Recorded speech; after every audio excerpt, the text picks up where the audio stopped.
Viewers, 1 नवंबर 1922 तारीख इस्लाम का वो स्याह दिन है जब सल्तनत उस्मानिया के खात्मे का बाज़ाब्ता तौर पर ऐलान किया गया। तुर्की में सुल्तान मोहम्मद शीशम की हुकूमत को खत्म कर दिया गया और मुस्तफा कमाल पाशा की हुकूमत शुरू हुई और सुल्तान मोहम्मद शीशम को नापसंदीदा शख्सियत करार देते हुए मुल्क बदर कर दिया गया, जो 17 नवंबर को बजरिया बरतानवी बहरी जहाज माल्टा रवाना हो गए।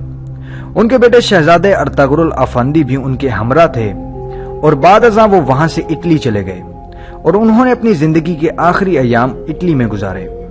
उनकी वफात 16 मई 1926 को सॉन रेमो इटली में हुई और उनको दमिश्क में सुल्तान सलीम अव्वल मस्जिद के करीब सुपुर्दे खाक किया गया। सुल्तान मोहम्मद शीशम जब तक जिंदा रहे उस्मानी खानदान के सरबराह के तौर पर रहे। दूसरी जानिब 19 नवंबर 1922 को उनके करीबी अजीज अब्दुल मजीद सानी को नया खलीफा चुना गया, जो 1924 में खिलाफत के खात्मे तक ये जिम्मेदारी निभाते रहे। इसी के साथ तमाम उस्मानी खानदान को जिला वतन कर दिया गया। अंदाजा कीजिए, एक ऐसा खानदान जो 600 साल से ज्यादा अरसा से एक जगह पर हुकूमत कर रहा था, उसी खानदान के लिए उनके अपने मुल्क में जगह तंग हो गई थी। उस्मानी खानदान को खुद समझ नहीं आ रहा था कि ये सब उनके साथ हो क्या रहा है। खैर, जिला वतन होने वाले उस्मानी खानदान के अफराद की कुल तादाद उस वक्त 156 थी। उनमें सुल्तान के साथ बहुत से शहजादे, शहजादियां और अजवाज वगैरह शामिल थीं और कुछ नौकर वगैरह भी उनके साथ थे जो अपने मालिकों का साथ कभी नहीं छोड़ना चाहते थे। इसके साथ इस खानदान के तमाम दामाद भी जिला वतन किए गए।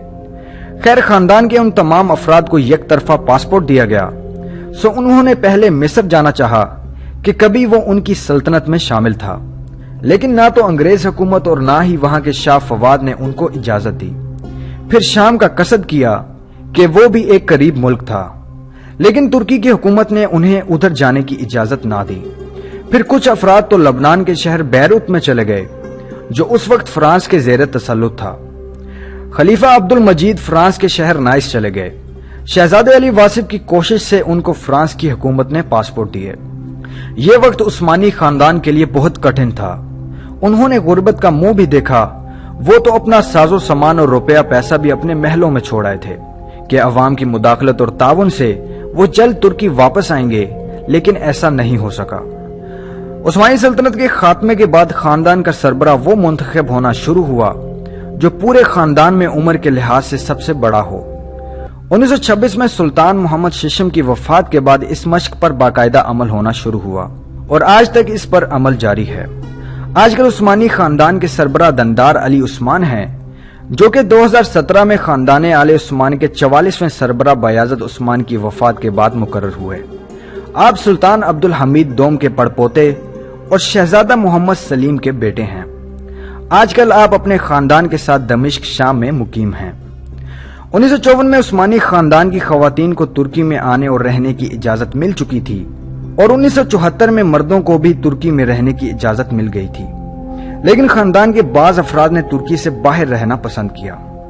आजकल उस्मानी खानदान मुख्तलिफ मुल्कों में फैला हुआ है, जिनमें अमेरिका, बल्गराद, हंगरी, फ्रांस, मिस्र, शाम और तुर्की वगैरह शामिल हैं। आजकल तुर्की में उस्मानी खानदान के बहुत से अफराद सुकून पजीर हैं। सुल्तान अब्दुल हमीद दोम के पोते अब्दुल हमीद काई खान तुर्की में उस्मानी खानदान की नुमाइंदगी करते हैं। आप 1969 में पैदा हुए और तुर्की में मुकीम हैं। आप मजहबी लिहाज से भी एक अच्छे इंसान हैं। आपकी शक्ल सुल्तान अब्दुल अजीज से बेहद मिलती है। आप वही हैं जिन्होंने टेम्स और मुहतसम सीरीज पर केस भी करवाया कि ये हमारी तारीख को खराब करके सलातीन का चेहरा गलत अंदाज में पेश कर रहे हैं, लेकिन इसका कोई खातिर ख्वाह फायदा नहीं हुआ, क्योंकि वो हर किस के आखिर या शुरू में कहते हैं कि ये फिक्शन है जिसका तारीख से कोई ताल्लुक नहीं। फिर भी हम में से अक्सर अफराद इसे दुरुस्त तारीख मानकर उस्मानी सलातीन को बुरा भला कहते हैं। कुछ मजीद अफराद में से शहजादी नील खान उस्मानी, नाज उस्मानी और शहजादे यौस सलीम उस्मानी भी तुर्की में मुकीम हैं और ये तीनों सल्तनत उस्मानिया के 34वें सुल्तान सुल्तान अब्दुल हमीद दोम की नस्ल में से हैं। इन सब के अलावा उस्मानी खानदान के बेशुमार अफराद तुर्की में मौजूद हैं, जिनमें से कुछ अफराद का ताल्लुक सुल्तान मोहम्मद शीशम और सुल्तान मोहम्मद पंजुम की नस्ल से है, लेकिन ज्यादातर अफराद का ताल्लुक सुल्तान अब्दुल हमीद दोम की नस्ल से है।